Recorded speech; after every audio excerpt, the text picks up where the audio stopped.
So I thought I'd make just a quick video about how I made these. And these are some roof racks for my car.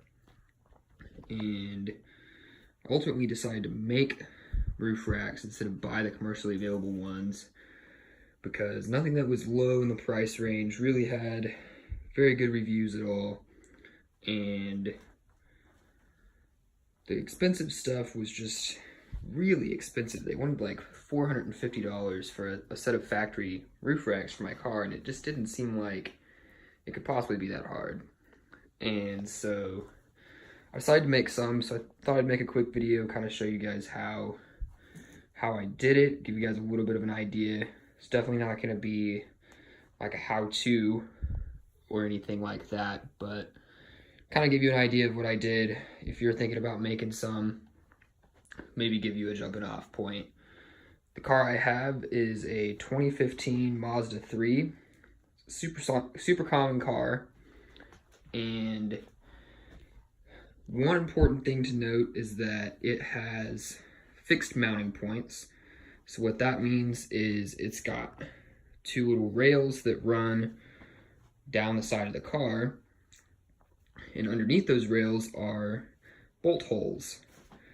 There's a grand total of 4, and they're specifically for roof racks. And so that is what, I don't know if you can see that there, that's what this little bolt goes into.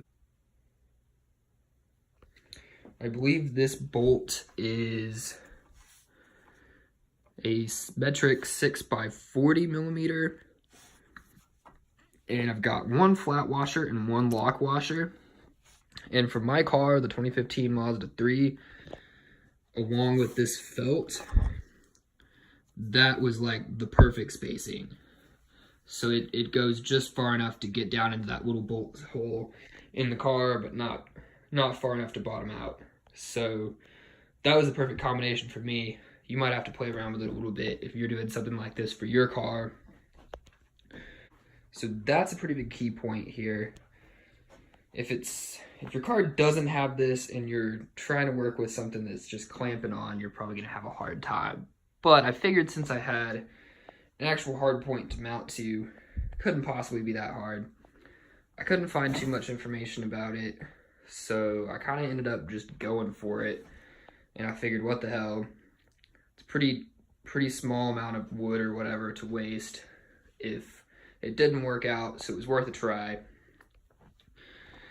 So basically, you can see the design is pretty simple. I started out by making these little foot things first. And so this is all just red oak from Home Depot. So it is 2.5 inches.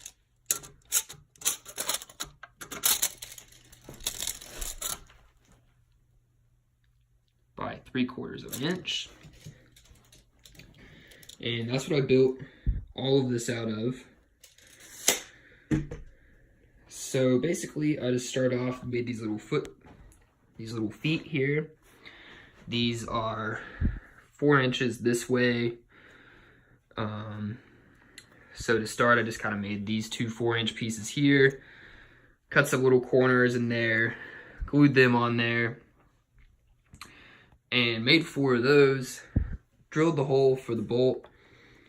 And another important feature, I got some just furniture felt. It's sticky on the back. I haven't stuck this on yet because I'm not quite done layering up varnish on it, but ultimately those will be stuck there, and that just protects the car a little bit. So this right here is going up against the paint on your roof, so I didn't want just hard wood up against that paint. And so I basically just built those guys, bolted them down to the car, and then took the wood that I had left. This ended up being about 60 inches for both of these, almost on the dot, I think. So I figured that was a pretty good length. It would hang over the car a little bit, but not too much. Give me plenty of room. So just bolted those guys down to the car. Set these boards on top of it and just epoxied it right there on the car. And The disadvantage of that is you have to be careful not to drip epoxy onto your roof. But the advantage is you don't have to worry about lining anything up as far as angles on these foot pads or whatever. Like, that's all done for you by doing it that way. And so they are specific front to back. So this is the front one. You can see here, it really ended up being pretty much just flush on the top there. So not too much fancy angle work.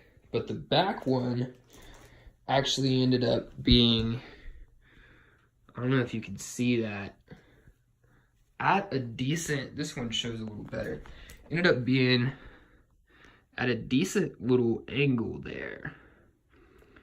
And that would have been pretty hard to measure out and have that actually work out right. So I'm glad that I did it that way. And basically I just epoxied that on the car, put a bunch of epoxy here, slapped that board down, kind of measured a little bit, make sure about the same amount was hanging off each way. Let that dry, brought that back in, unbolted it from the car and everything after that was dry. Added these little braces here, so we got a little bit more going on there. And I ultimately ended up adding some screws into the mix because I just wasn't sure I trusted the epoxy enough. It was super strong. I tried to like flex it or anything with my hands and I couldn't.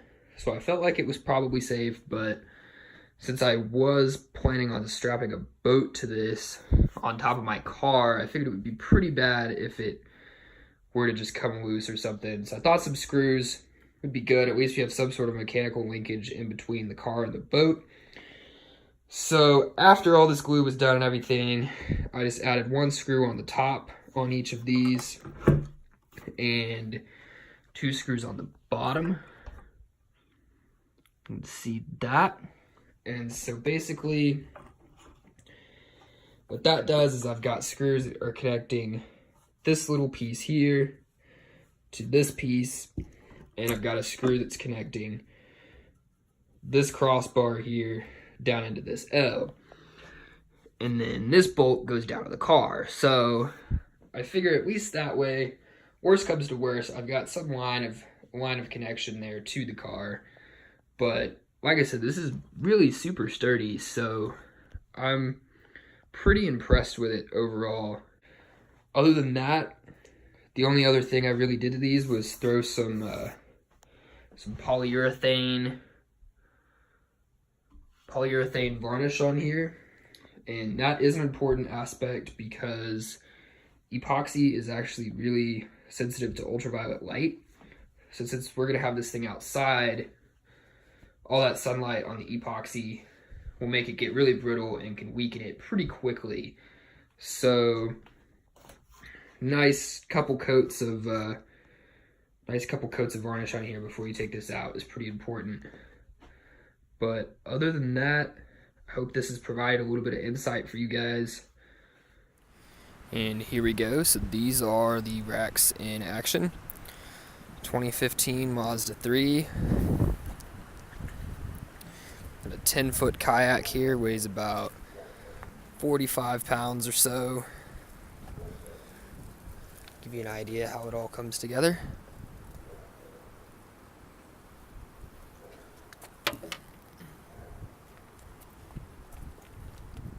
Thanks for watching, guys, and if you guys have any questions or anything, feel free to leave me a comment and I'll do the best I can to answer them.